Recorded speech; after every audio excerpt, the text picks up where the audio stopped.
Assalamualaikum warahmatullahi wabarakatuh. Di sini kami dari kelompok 4 akan menjelaskan materi tentang analisis data kuantitatif. Adapun pembahasan-pembahasan yang akan kami bahas ada 4, yakni yang pertama pengumpulan data, yang kedua analisis data, yang ketiga penyajian data, dan yang keempat pengolahan data. Yang pertama yakni pengumpulan data. Pengumpulan data adalah pengumpulan informasi yang diperlukan untuk memecahkan masalah penelitian. Informasi yang dibutuhkan peneliti didapat melalui survei dan eksperimen. Baik survei maupun eksperimen dapat digunakan untuk mengumpulkan data melalui kuesioner, wawancara, dan observasi. Salah satu atau beberapa metode yang dijelaskan di atas dapat digunakan untuk pengumpulan data tergantung kebutuhan data penelitian. Aturan scoring ditentukan untuk pengumpulan data yang diharuskan mempunyai konsistensi dalam peringkat maupun interval antar ukuran. Contoh, mengukur motivasi berprestasi.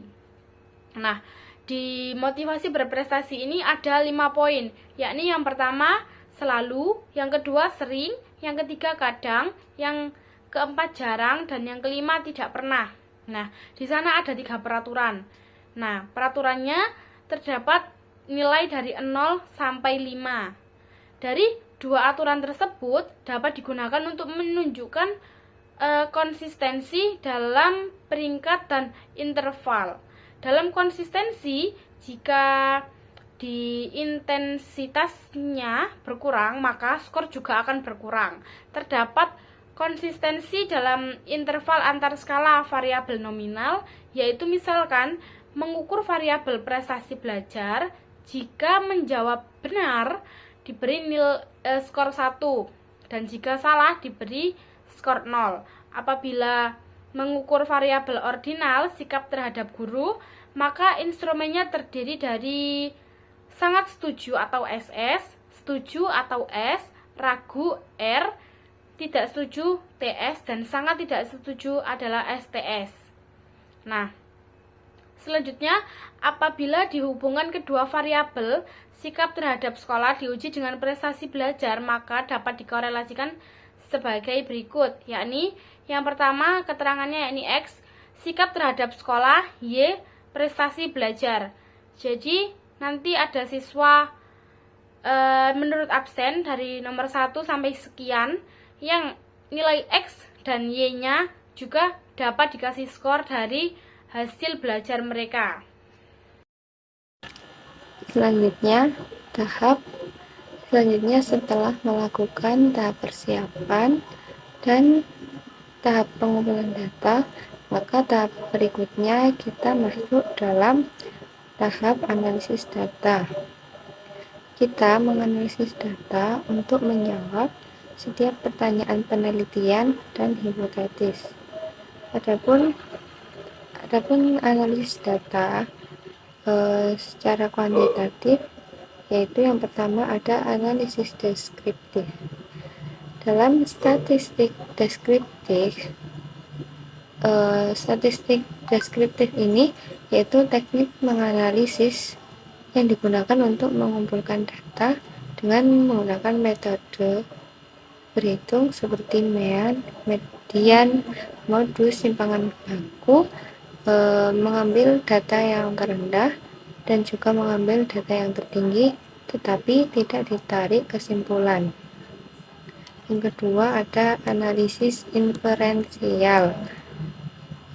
Analisis inferensial ini memiliki nama lain yaitu statistik induktif, yakni metode untuk menganalisis data sampel yang bertujuan untuk menarik kesimpulan dari seluruh populasi. Kemudian selanjutnya ada analisis korelasi. Analisis ini melibatkan hubungan antara satu variabel dengan variabel yang lain, kemudian variabel tersebut tergabung menjadi satu dan membentuk satu kelompok responden. Contohnya yaitu ada penelitian yang berjudul hubungan antara motivasi belajar dan prestasi belajar. Nah, variabelnya di sini yaitu ada motivasi belajar. Kemudian yang kedua ada prestasi belajar. Dan yang terakhir yaitu ada analisis komparatif. Analisis komparatif yaitu teknik menganalisis dua atau lebih kelompok dan satu variabel bebas yang digunakan untuk mengambil perbandingan. Selanjutnya yaitu penyajian data tabel baris dan kolom. Tabel baris dan kolom ini yaitu tabel yang memuat keterangan.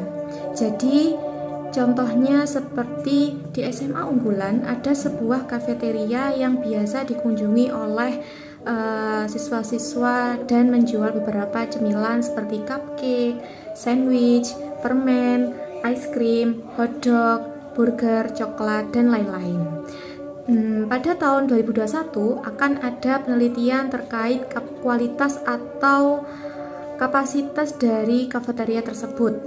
Maka data-data yang akan diringkas atau dianalisis ataupun dikumpulkan menjadi seperti berikut.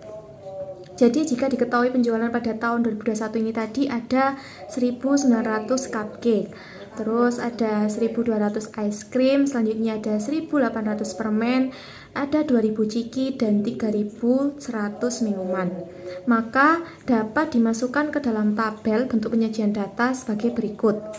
Seperti yang sudah ditampilkan di PPT, jadi jajanan itu ada yang terjual cupcake 1.900, ice cream 1.200, permen 1.800, ciki 2.000, minuman 3.100. Jadi jumlah keseluruhannya ada 10.000 yang sudah terjual di tahun 2021. Selanjutnya itu ada tabel kontingensi atau tabulasi silang. Jadi tabel ini yaitu tabel yang mengklasifikasikan data, baik itu data tunggal ataupun data yang variabelnya 2 ataupun lebih. Jadi contohnya itu misal seperti dari data penjualan sebelumnya pada tahun 2021 dapat dijabarkan kembali, yaitu dari kelas 7A ada 17 pria dan 20 wanita, kemudian dari kelas 7B ada 10 pria dan 19 wanita, sedangkan jumlah dari kelas 8A adalah 30 siswa, maka jumlah siswanya yang wanita yaitu 14, berbeda dengan kelas B memiliki 24 siswa dengan 17 pria. Selanjutnya ada dari kelas 9A dan kelas 9B. Dia memiliki jumlah siswa yang sama yaitu 30 siswa dengan dihitung dari kelas 9A yaitu 14 pria dan dari kelas 9B itu 11 wanita. Maka penyajian data yang dapat ditampilkan atau dapat ditulis dalam tabel yaitu sebagai berikut. Sudah ditampilkan dalam PPT yaitu tabel jumlah siswa berdasarkan jenis kelamin.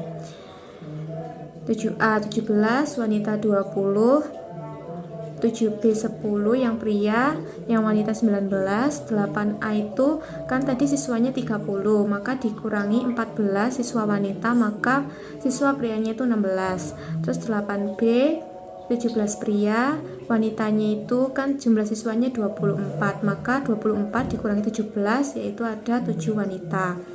Di kelas 9A ada 14 pria dan untuk wanitanya kan tadi jumlah siswanya 30, maka dikurangi 14 yang hasilnya 16, maka jumlah wanitanya 16. Di kelas 9B yang pria itu 19, maka kan tadi di kelas 9B itu 30 siswa dikurangi 11 hasilnya 19. Jadi pria di kelas 9B itu 19 dan wanitanya itu 11.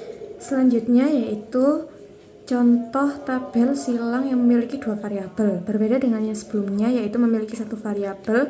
Maka contoh dari tabel ini yaitu komposisi responden berdasarkan jenis kelamin dan tingkat pendidikan. Ada dua variabel, yang pertama yaitu jenis kelamin dan variabel kedua itu tingkat pendidikan. Maka laki-laki yang memiliki tingkat pendidikan diploma itu ada 7 orang, yang memiliki tingkat pendidikan sarjana ada 11 orang, yang memiliki tingkat pendidikan magister ada 6 orang, maka total laki-laki ada 24 orang. Selanjutnya yaitu perempuan yang memiliki tingkat pendidikan diploma ada 1 orang, yang memiliki tingkat pendidikan sarjana ada 13 orang, dan yang memiliki tingkat pendidikan magister ada 2 orang. Maka total keseluruhan perempuan ada 16 orang. Untuk total diploma keseluruhan ada 8 orang, total keseluruhan dari sarjana ada 24 orang, dan total keseluruhan magister ada 8 orang. Maka untuk populasi keseluruhan ada 40 orang. Penyajian data yang berikutnya adalah diagram batang. Di situ sudah tertera contoh dari diagram batang hasil panen seorang petani. Di situ kan ditanya mengenai berapa jumlah hasil panen kentang. Yang belum diketahui yaitu hasil panen kentang. Caranya tinggal kita menjumlah semua hasil yang sudah diketahui, yaitu dari hasil cabai, wortel, tomat, dan ubi. Kemudian kita tinggal menguranginya dari hasil keseluruhan panen kebun Pak Tani. Jadi itu hasil keseluruhannya 150 dikurangi dari hasil panen yang sudah diketahui. Kemudian yang berikutnya ada penyajian data berbentuk diagram garis. Sebenarnya hampir sama dari bentuknya, cuma kalau yang diagram batang itu bentuknya kan seperti balok. Kalau diagram garis cuma ya seperti garis gitu. Yang diagram garis ini di situ sudah tertera contohnya ada sebuah pabrik produksi AC mobil yang biasa mencatat hasil produksinya di setiap jam. Di situ sudah tertera laporan catatannya. Kemudian dari laporan tersebut diubah menjadi diagram garis. Kemudian kita baru bisa melihat bahwa AC mobil yang tertinggi yaitu ada di jam yang kelima, yaitu ada 63 unit. Sedangkan yang terendah ada pada di jam yang ke-8, yaitu ada 50 unit. Jadi dapat disimpulkan bahwa produksi AC mobil di pabrik tersebut cenderung stabil. Selanjutnya, tabel distribusi frekuensi. Di sini ada 33 data berat badan mahasiswa. Cara penyajian data tabel frekuensi, yakni yang pertama mengurutkan data dari berat badan yang terberat. Yang kedua, menghilangkan range, yaitu R sama dengan 74 dikurangi 40. 74 adalah berat badan mahasiswa yang terberat dan 40 adalah berat badan mahasiswa yang teringan. Sama dengan 34. Yang ketiga, menentukan banyaknya kelas interval, yakni 1 sama dengan 1 plus 3,3 log N sama dengan 1 plus 33 log 33. Jadi N adalah 33. Sama dengan 1 plus 3,3. 33 jika didesimalkan menjadi 1,518 sama dengan 1 plus 5,0094. Hasil dari 3,3 dikali dengan 1,518 sama dengan 1 plus 5,0094 sama dengan 6,0094. Yang keempat, menentukan panjang kelas interval sama dengan range per interval sama dengan 3/4 sama dengan 5,667 sama dengan 6. Yang kelima, menentukan ujung atas interval.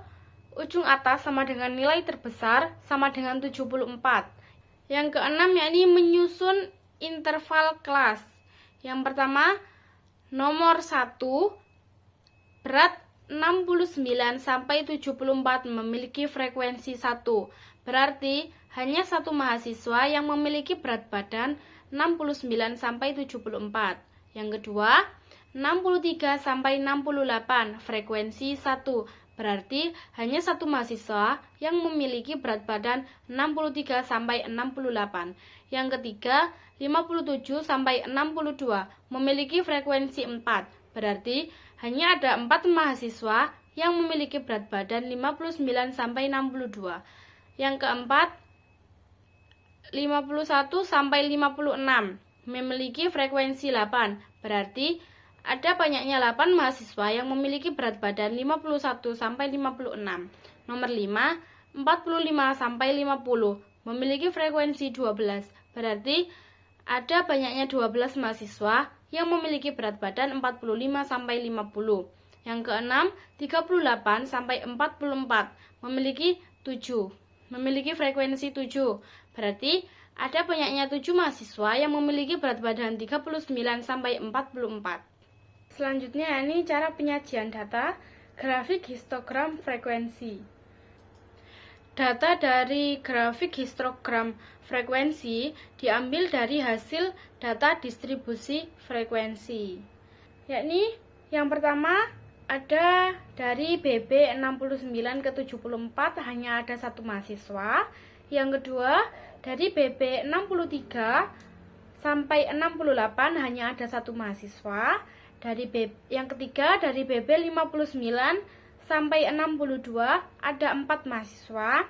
Yang keempat 51 sampai 56 ada 8 mahasiswa.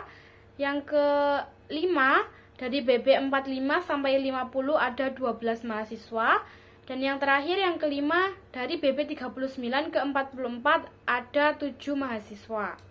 Selanjutnya yaitu tahap editing. Pada tahap ini, editing itu merupakan bentuk verifikasi data yang telah terkumpul. Jadi tahap ini itu dilakukan untuk memperbaiki kesenjangan dengan meminimalisir kesalahan-kesalahan yang ada pada data asli. Nah, cara atau proses pada tahap ini yaitu dengan mengumpulkan data-data sehingga kesalahan-kesalahan yang terjadi nantinya dapat diperbaiki dengan menghapus data yang tidak lolos dalam persyaratan analisis. Selanjutnya yang kedua yaitu ada coding. Pada tahap ini, pengkodean data atau berarti kode-kode pada setiap data-data tersebut memiliki bagian masing-masing. Jadi dapat digambarkan seperti dengan simbol berupa huruf, nomor. Nah, simbol atau simbol-simbol ini tadi itu yang menunjukkan identitas data tersebut sehingga data-data ini tadi dapat mengikuti aturan skala pengukuran yang memang sudah ditetapkan. Yang selanjutnya yakni pengolahan data. Pengolahan data yang ketiga adalah processing. Pengolahan merupakan pemrograman dalam data membuat kolom yang berisi data sesuai kebutuhan analisis. Kolom yang dibuat harus mampu merangkum seluruh data yang dianalisis. Pemisahan kolom-kolom mempersulit proses analisis masalah bagi peneliti, atau singkatannya ada 2 hal yang harus dilakukan saat mengolah data. Yang pertama, memasukkan data ke dalam tabel. Setelah itu, edit dan cetak kembali data pada tabel untuk menghindari kesalahan pemasukan data atau kesalahan tata letak pada kolom atau tabel berikut. Kemudian selanjutnya ada UJT atau UJT ini t-test, yaitu suatu pengujian statistika yang digunakan untuk mengukur perbedaan rata-rata atau mean pada 2 kelompok, termasuk dalam pengujian hipotesis. T ini dilakukan untuk menggunakan sampel yang dipilih secara acak dari 2 kelompok atau kategori yang akan diuji. Melalui pengujian ini, analisis baru bisa diketahui apakah proses atau perlakuan sama-sama menghasilkan hasil yang sama pada kedua kelompok atau berbeda. Kemudian setelah uji t-test ini dilakukan, baru peneliti bisa menyimpulkan hipotesis apa yang diterima atau sesuai dengan hasil penelitian. Jadi H0 diterima jika tidak ada perbedaan antara 2 kelompok data. Kemudian H1 diterima jika terdapat perbedaan antara dua kelompok data meskipun perlakuan yang diterima sama. Selanjutnya ada pengolahan data melalui uji hipotesis. Uji hipotesis adalah pengambilan keputusan. Metode pengambilan keputusan yang didasarkan dari analisis data, baik dari percobaan yang terkontrol maupun tidak terkontrol. Uji hipotesis kadang sering disebut sebagai konfirmasi analisis data. Keputusan dari uji hipotesis hampir selalu didasarkan pada pengujian hipotesis nol. Pengujian ini bertujuan untuk menjawab pertanyaan yang mengasumsikan hipotesis nol itu adalah benar. Kemudian ada juga prosedur dalam uji hipotesis. Yang pertama yaitu kita harus menentukan parameter yang akan diuji. Kemudian baru kita menentukan hipotesis nolnya. Yang ketiga, kita menentukan hipotesis alternatif atau H1. Jadi kalau tadi H0, kemudian kita menentukan H1. Kemudian kita harus memilih metode statistik yang tepat. Kemudian kita harus menentukan daerah penolakan. Kemudian selanjutnya kita harus menghitung statistik ujinya, dan yang terakhir baru memutuskan apakah hipotesis 0 atau H0 tadi boleh ditolak atau tidak. Contohnya misalnya ada sebuah kasus seseorang dituduh sebagai pencuri, kemudian dihadapkan kepada jaksa atau seorang hakim, dan hakim tersebut menjatuhi orang tersebut tidak bersalah sampai kesalahannya tersebut dapat dibuktikan. Seorang jaksa akan berusaha membuktikan kesalahan orang tersebut. Dalam kasus tersebut, hipotesis nolnya adalah orang tersebut tidak bersalah, sedangkan hipotesis alternatifnya atau H1-nya orang tersebut itu salah. Jadi hipotesis alternatif ini yang akan digunakan untuk membuktikan. Nah, itulah sedikit penjelasan yang dapat dijelaskan oleh kelompok kami mengenai analisis data kuantitatif. Kami sebelumnya memohon maaf apabila ada banyak salah kata ataupun kalimat yang kurang memahamkan untuk teman-teman. Dan sekian dari kelompok kami. Terima kasih atas perhatiannya. Kami tutup. Wassalamualaikum warahmatullahi wabarakatuh.